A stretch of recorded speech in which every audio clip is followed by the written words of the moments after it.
नमस्कार, आप देख रहे हैं एवन उत्तर प्रदेश और मैं हूं आपके साथ भारती उत्कर्ष जैन। बुलेटिन की शुरुआत करेंगे इस वक्त की हेडलाइंस के साथ।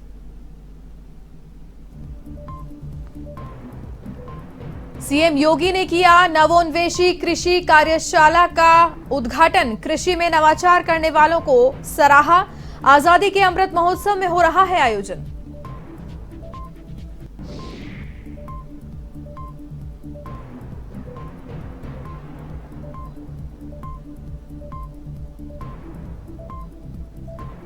यूपी के पर्यटन एवं संस्कृति मंत्री जयवीर पहुंचे जलालाबाद। भगवान परशुराम की जन्मस्थली को किया पर्यटन स्थल घोषित। कैबिनेट मंत्री जितिन प्रसाद और सुरेश खन्ना सहित स्थानीय लोगों ने किया घोषणा का स्वागत।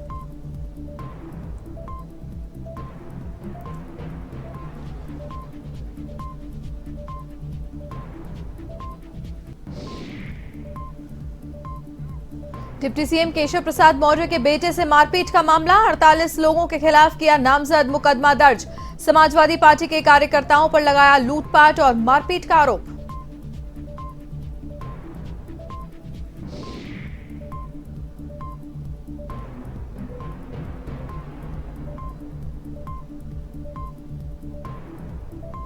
फतेहपुर के चांदपुर में झोपड़ी में लगी आग से 2 सगी बहनें जिंदा जली। घर में दीपक जलता छोड़कर मां पिता गए थे फसल काटने। दीपक से लगी आग ने दोनों की ली जान। गेहूं की फसल काटने गए थे परिजन।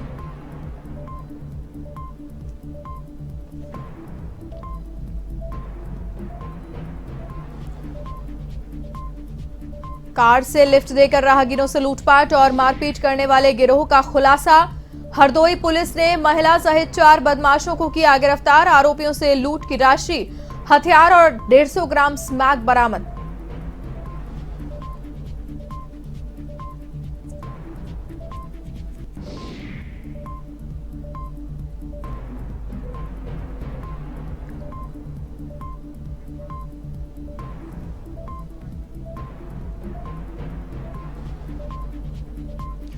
मुख्यमंत्री योगी आदित्यनाथ प्रदेशवासियों की हर समस्या का समाधान करना चाहते हैं और इसके लिए तत्पर भी हैं। इसी कड़ी में सीएम योगी ने लखनऊ में अपने आवास पर जनता दरबार लगाया। इस दौरान काफी लोग अपनी समस्याएं लेकर मुख्यमंत्री के पास पहुंचे।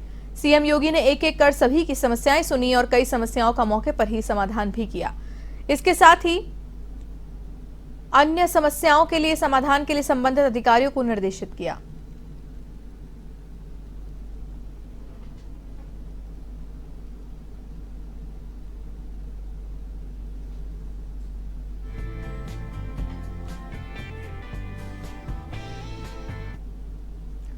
मुख्यमंत्री योगी आदित्यनाथ ने सोमवार को नवोन्वेषी कृषि कार्यशाला का उद्घाटन किया और इस कार्यक्रम में सीएम योगी वीसी के जरिए जुड़े। उन्होंने आजादी के अमृत महोत्सव के तहत कार्यशाला का उद्घाटन किया और इस दौरान सीएम योगी ने कृषि में नवाचार करने वालों की सराहना भी की।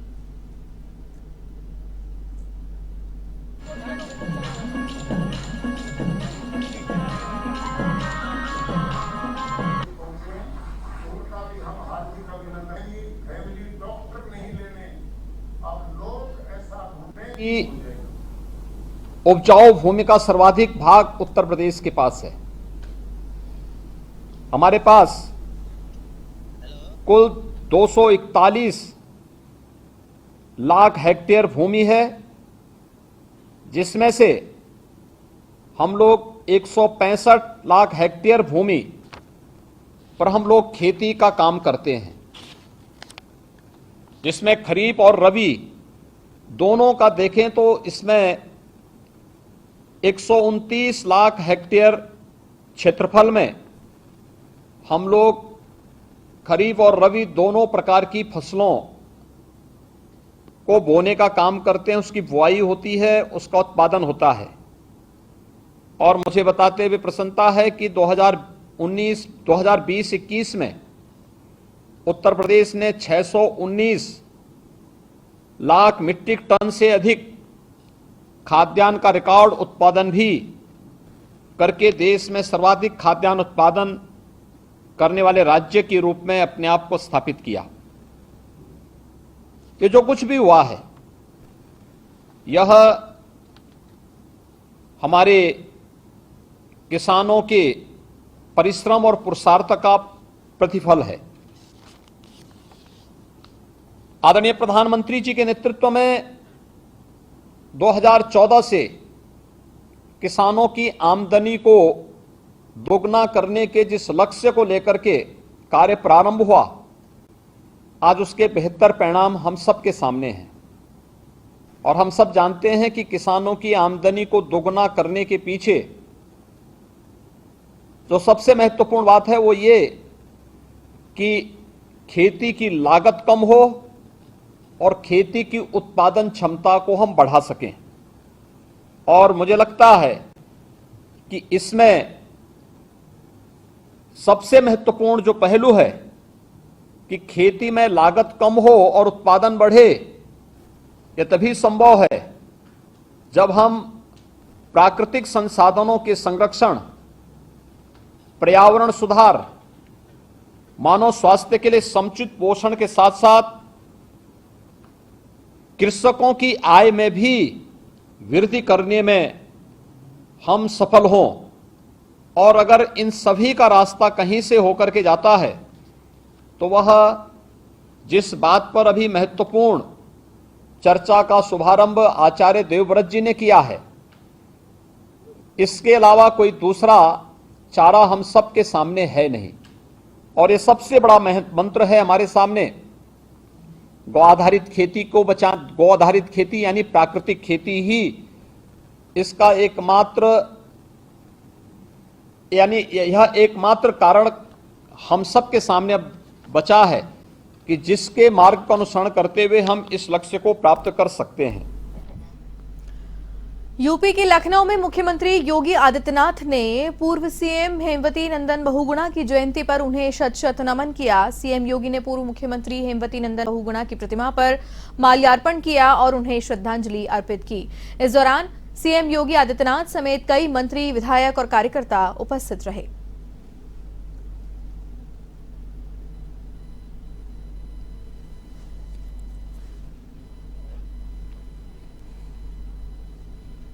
पीलीभीत में गन्ना विकास एवं चीनी मिल राज्य मंत्री संजय सिंह गंगवार ने अधिकारियों की बैठक ली, जिसमें जिलाधिकारी, एसपी समेत अब सभी आला अधिकारी उपस्थित रहे। इस अवसर पर उन्होंने अधिकारियों से जिले का फीडबैक लिया और फीडबैक लेते हुए जरूरी दिशा निर्देश भी दिए। उन्होंने साफ तौर पर कहा कि डूडा द्वारा बनाए जा रहे प्रधानमंत्री आवास योजना में अगर कोई भी अनियमितता की गई तो किसी भी पात्र को परेशान किया गया या अपात्र को आवास दिया गया तो उसे जेल भेजने का काम किया जाएगा।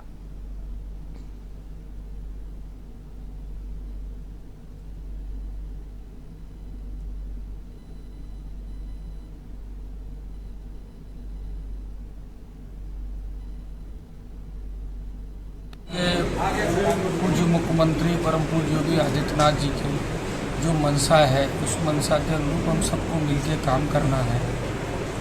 हमारे ज़िले के सारे अधिकारी मिल करके जो हमने 100 दिन की कार्य योजना जिले स्तर पर बनाई है और जो पिछले विकास कार्य चल रहे हैं उनको और उनमें गति दे करके उनको और स्पीड से करना है। और जो 100 दिन की कार्य योजना हर विभाग की बनी है। यूपी के पर्यटन एवं संस्कृति विभाग मंत्री जयवीर सिंह शाहजहांपुर के जलालाबाद पहुंचे, जहां पर उन्होंने भगवान परशुराम जन्मस्थली का निरीक्षण करते हुए इसे पर्यटन स्थल घोषित किया।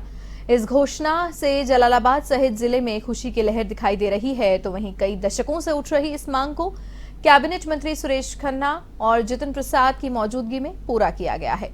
पर्यटन मंत्री इसके बाद हनुमत धाम पहुंचे, जहां कैबिनेट मंत्री जितिन प्रसाद और सुरेश खन्ना के साथ साथ उन्होंने पूजन अर्चन किया। इसके बाद शहीद संग्रहालय और शहीद उद्यान पार्क भी निरीक्षण करने के लिए वो पहुंचे।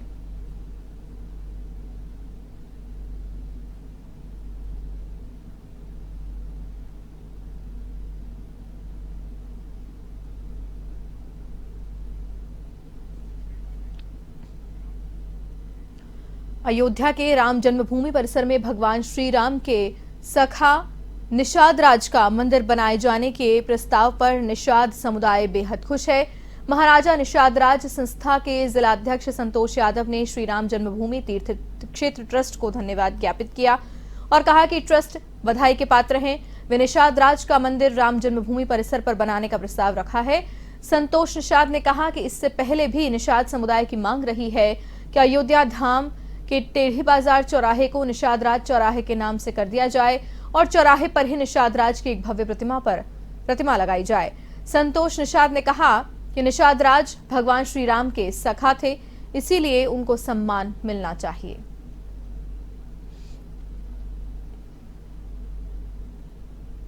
पहल को हम ये करना चाहते हैं कि पहले तो संपत राज जी को जो है हार्दिक इसके लिए शुभकामनाएं। उन्होंने जो हमारे समाज के लिए जो है 20-20 मंदिर बनाने के लिए इसमें पहल की।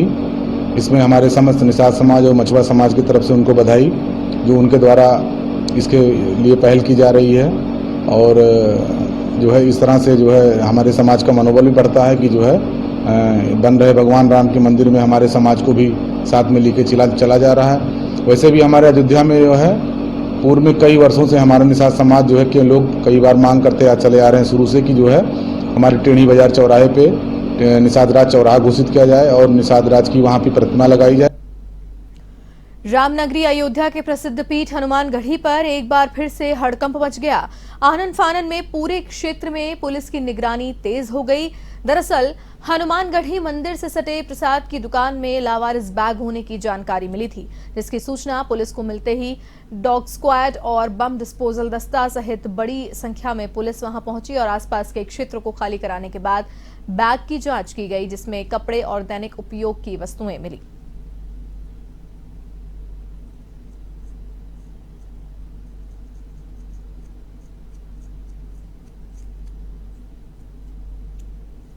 अयोध्या में हनुमानगढ़ी के पास एक मिठाई की दुकान पर दुकानदार द्वारा बताया गया कि एक श्रद्धालु द्वारा सुबह एक बैग रख के गया है और वो बैग अभी तक वापस वो ले नहीं गए हैं। प्राप्त जानकारी पर तत्काल पुलिस टीम वहां मौके पे पहुंची। BDDS चेक टीम द्वारा उस बैग को चेक किया गया, उसमें कोई भी संदिग्ध चीज़ प्राप्त नहीं हुई।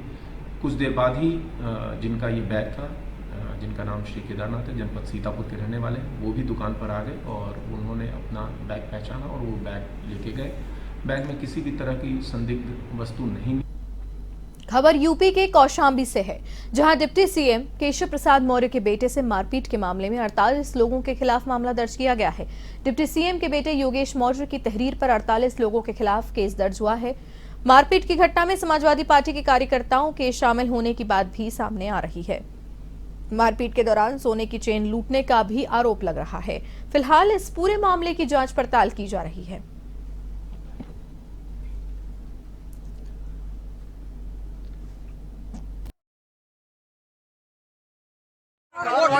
मेरा कहने का मतलब वोट मांगने आए हैं, वोट मांगो। ये नहीं है कि अगर वो पार्टी के नहीं।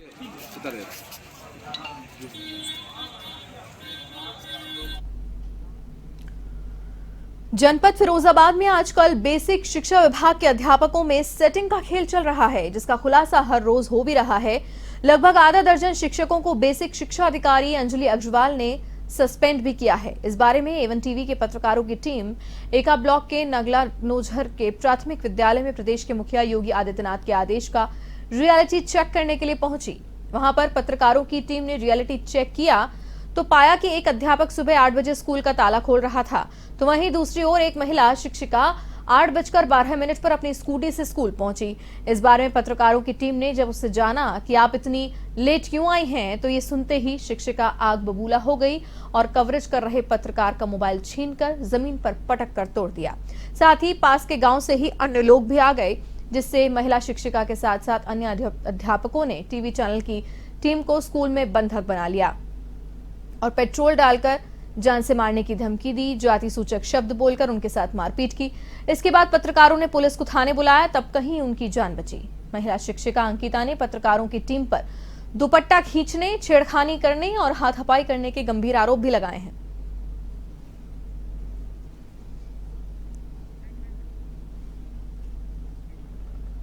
यूपी के जनपद फतेहपुर में चांदपुर थाना क्षेत्र के अयोध्या का डेरा में दर्दनाक हादसे में 2 बहनों की आग में जलने से मृत्यु हो गई। दरअसल हादसा तब हुआ जब परिजन रात में गेहूं काटने खेत पर गए थे और इस दौरान झोपड़ी में जल रहे दीपक के गिरने से आग लग गई। इनमें सो रही 2 बहनों की मौत हो गई। बेकाबू आग को देखकर ग्रामीणों ने पुलिस को सूचित किया, जिसके बाद पुलिस ने आग पर काबू पाने के प्रयास किए, लेकिन इससे पहले एक बच्ची मौके पर ही मृत पाई गई और दूसरी बहन की मौत हैलेट कानपुर में हुई। दोनों बच्चियों की मृत्यु से परिजनों में भी कोहराम मचा है।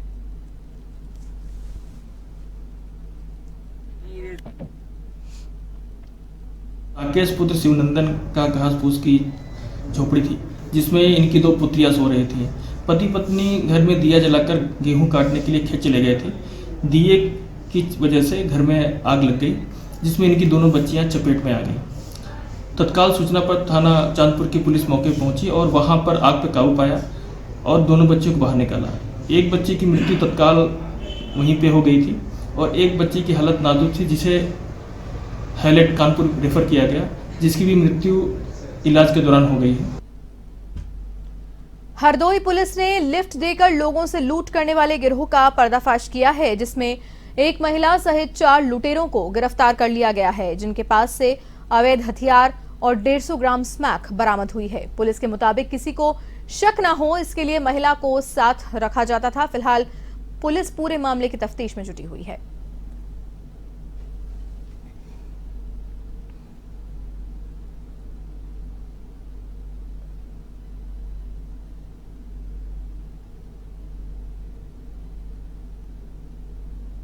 को हरदोई पुलिस द्वारा थाना बेनीगंज क्षेत्र में एक शातिर गैंग पकड़ा है। इस गैंग में 3 पुरुष हैं, एक महिला है, जो कि इन्हीं अभियुक्तों में से एक की पत्नी है।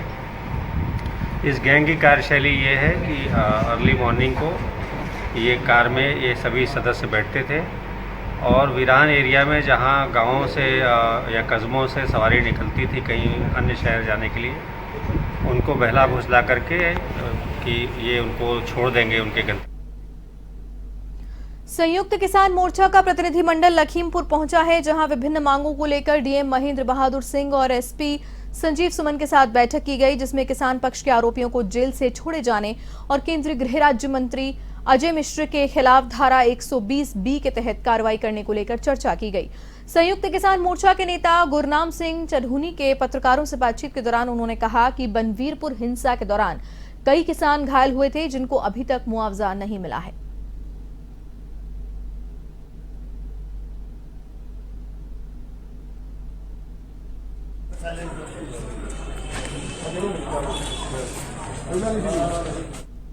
उनकी सिक्योरिटी का मैटर था, जिनको मुआवजा पास किया था घायलों को, वो अभी तक नहीं मिल पाया है काफ़ी लोगों को। और एक जो सबसे बड़ा मैटर था वो ये था कि जो हमारे किसानों के ऊपर जो मुकदमा दर्ज हुआ है 302 का, जिसमें 4 लोग अभी जेल में हैं, वो नहीं होना चाहिए, वो वापस लें। हमारी मुख्य मांग जो थी वो ये थी, क्योंकि जो किसान थे वो किसी के घर मारने नहीं गए, किसी पे हमला उन्होंने नहीं किया। अगर वो लोग गाड़ी लेके उनको ना कुचलने आते तो ये लोग किसी के घर पे जाकर थोड़ा ही मार रहे थे उनको। तो इन पे मुकदमा बिल्कुल गलत दर्ज हुआ है। और जब एसकेएम के साथ फैसला हुआ है, लास्ट एंड फाइनल फैसला जब हुआ है, उसमें भी ये बात तय थी कि जितने किसानों पे मुकदमे दर्ज किए हैं, चाहे वो पूरे देश में कहीं पे भी हैं, किसी भी स्टेट में हैं, वो सारे वापस लिए जाएंगे। और बल्कि ये कहा था कि जो बीजेपी के प्रदेश हैं उनमें तो हम ले ही लेंगे, उनमें तो रहना हमारा कोई काम ही नहीं, दूसरों को हम लेटर लिखेंगे। फिरोजाबाद के एका थाना क्षेत्र में खेत पर कब्जे को लेकर 2 पक्षों के बीच झगड़ा हो गया। इसमें एक व्यक्ति की पीट कर हत्या कर दी गई। सूचना के बाद पुलिस मौके पर पहुंची और पूरे मामले की छानबीन शुरू की। हत्या की वारदात के बाद गांव में तनाव है, जिसे देखते हुए पुलिस बल तैनात किया गया है। पुलिस ने बताया कि उड़ेसर निवासी जय सिंह का पवन और अवधेश से खेत को लेकर विवाद चल रहा है। आरोपी पक्ष खेत पर कब्जा करने के प्रयास कर रहे थे, तभी जय सिंह ने परिवार के अन्य लोगों के साथ इसका विरोध किया और इस बीच आरोपी पक्ष ने योजनाबद्ध तरीके से जय सिंह पर लाठी डंडे से हमला शुरू कर दिया, जिसमें जय सिंह की मौके पर ही मृत्यु हो गई। घटना के बाद आरोपी मौके से भाग गए। फिलहाल पुलिस पूरे मामले की जांच कर रही है।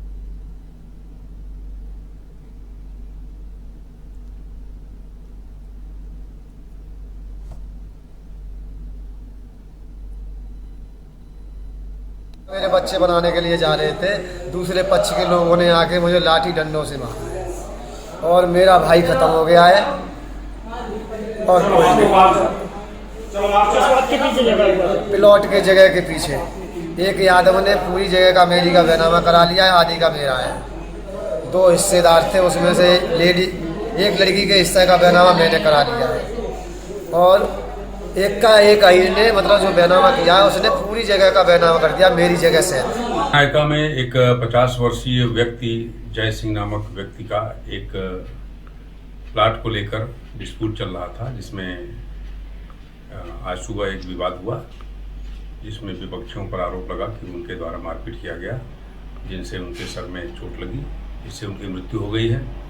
इस संदर्भ में 3 लोगों को नामित करते हुए तहरीर प्रदान की गई है। तहरीर के आधार पर तत्काल अभियोग पंजीकृत करते हुए समस्त आवश्यक। कानपुर देहात के मंगलपुर थाना क्षेत्र में एक भाई ने भाभी के साथ अवैध संबंधों के चलते अपने ही भाई का बड़ी ही बेरहमी से कत्ल कर दिया। अलियापुर गांव के रहने वाले संतोष नाम के शख्स का शव भाई सुनील के घर के अंदर एक कमरे में मिला और परिजन संतोष को पिछले कई दिनों से ढूंढ रहे थे, लेकिन जब घर के कमरे में बदबू आने लगी तो पुलिस को सूचना दी गई, जिसके बाद शव को घर से बाहर निकाला गया। फिलहाल आरोपी सुनील फरार हो गया है। पुलिस ने इस पूरे मामले की जांच पड़ताल शुरू कर दी है।